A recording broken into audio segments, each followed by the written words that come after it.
Eh bien, bonjour, bienvenue sur cette nouvelle vidéo pour laquelle j'ai mis le boubou. Mais c'est une vidéo de journal de bord où je suis en direct de l'hôpital. Voilà, j'ai un nouveau bracelet, mais c'est un bracelet de patient d'hôpital. Voilà. Écoutez, j'espère que je ne vais pas être interrompu du coup par une infirmière ou quelqu'un qui va passer pendant que j'enregistre cette vidéo. Je tiens à tout prix à ne pas couper le lien parce que je veux aller au bout de l'expérience que je me suis promise avec ce journal de bord. Donc oui, là il vient d'y avoir 48 heures de bug puisque je suis rentré en urgence à l'hôpital avant-hier. Je ne suis pas face à un problème de constipation liée à la morphine. Je suis face à la maladie qui se développe. Voilà, la maladie se développe et en fait je suis face à la situation où les métastases et les ganglions qui grossissent à l'intérieur du corps et qui font pression, comme je l'explique depuis le début, partout dans le corps. Là il y a un ganglion qui fait pression sur un des coudes importants de l'intestin et qui empêche les selles de sortir, qui empêche le fonctionnement normal du transit. Donc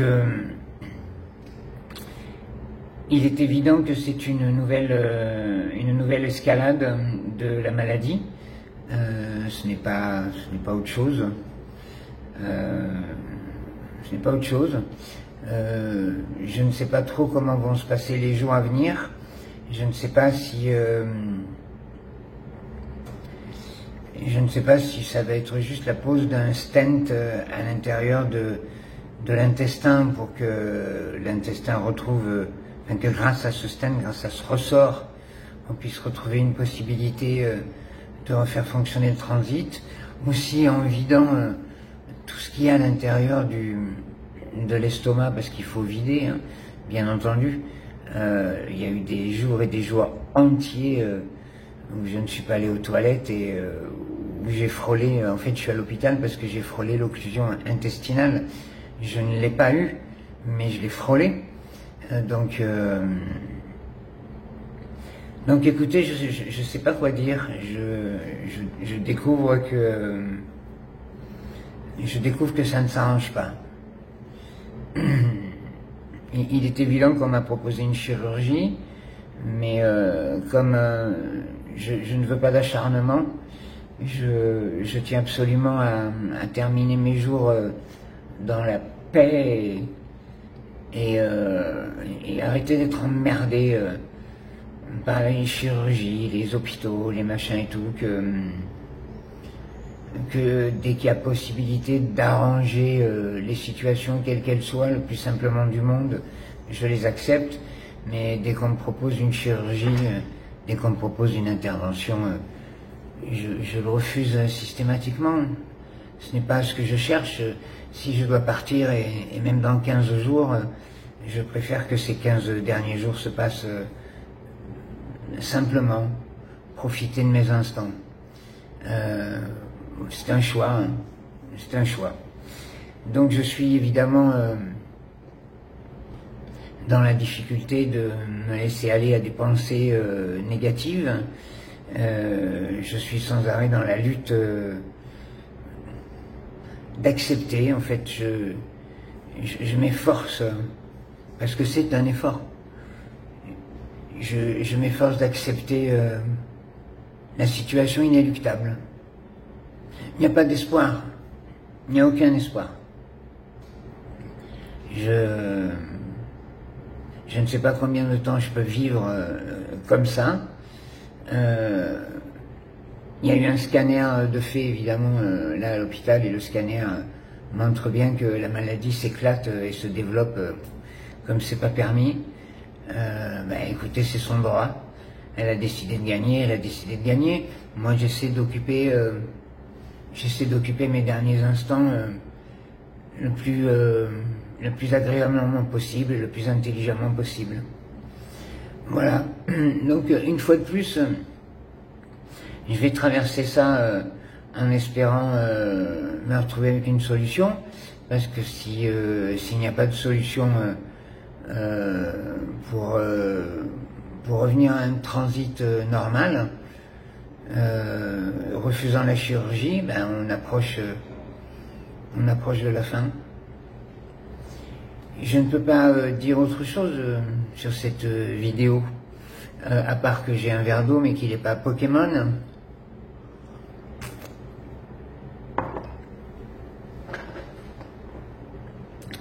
C'est un verre d'eau d'hôpital. Et il n'y a pas de verre Pokémon à l'hôpital. J'ai la chance d'être dans une chambre seule, qui donne la vue sur Montmartre. Voilà, et on m'a dit avec beaucoup de sourire dans la voix par une infirmière adorable que ma chance c'était de pouvoir assister, parce que j'ai une énorme fenêtre avec vue sur Montmartre et tout un angle avec une belle vue sur Paris, et que ma chance ce sera de voir les feux d'artifice du 13 juillet de Montmartre et d'un petit peu partout à travers cette fenêtre, parce que je suis ici à l'hôpital pendant plusieurs jours. Donc je vais découvrir les feux d'artifice comme je les ai jamais vus. Vous voyez, ça c'est un des bonheurs de la vie. Je ne pouvais pas prévoir que le 13 juillet, j'observerai dans une position hyper favorable tous les feux d'artifice d'une bonne partie de Paris, y compris de Montmartre, puisque j'ai le Sacré-Cœur juste en face de moi là. Donc à chaque jour suffit sa peine, et il y a toujours un petit bonheur qu'il faut savoir voir quelque part. Je me suis débrouillé pour essayer de faire parvenir ces vidéos sur la chaîne YouTube. Je vais voir si ça marche, hein. Toutes les connexions ici à l'hôpital, j'ai déplacé un petit peu mon travail. Je peux reprendre à partir d'aujourd'hui. Je ne vous cache pas que je n'avais pas la force de le faire, je n'avais pas l'envie ce matin de le faire. Mais pareil, je m'efforce et je m'oblige à rester sur cet exercice pour rester connecté et toujours témoigner de ce que je vis, toujours témoigner de ce que je ressens. Ma fille et ma femme sont avec moi tous les après-midi là. On a possibilité d'aller se promener, il fait beau dans le parc de l'hôpital, parce que je suis dans un hôpital agréable, hein, c'est l'hôpital Saint-Louis, que je connais bien, et qui est un hôpital pas désagréable, c'est pas le pire des hôpitaux. Donc il y a de quoi manger des glaces si je veux, et je vais aller me manger une bonne glace cet après-midi. Et puis on va aller se promener dans le parc de l'hôpital, qui est quand même assez agréable, historiquement intéressant, bien dépaysant, dans le silence, bien coupé du monde, avec d'autres malades. Voilà pour l'instant. Je vous remercie de vous être inquiété. Une fois de plus, c'est con de dire ça, de vous remercier de vous être inquiété. Mais je vous remercie dans le sens où vous m'avez envoyé des messages pour me demander ce qui se passait, inquiet qu'il n'y ait pas de vidéo. Je vous avais prévenu avec une petite vidéo rapide, hein, mais tout le monde ne l'a pas vue. Donc voilà, ne vous inquiétez pas, je suis là, je continue de plus belle et je donne des nouvelles.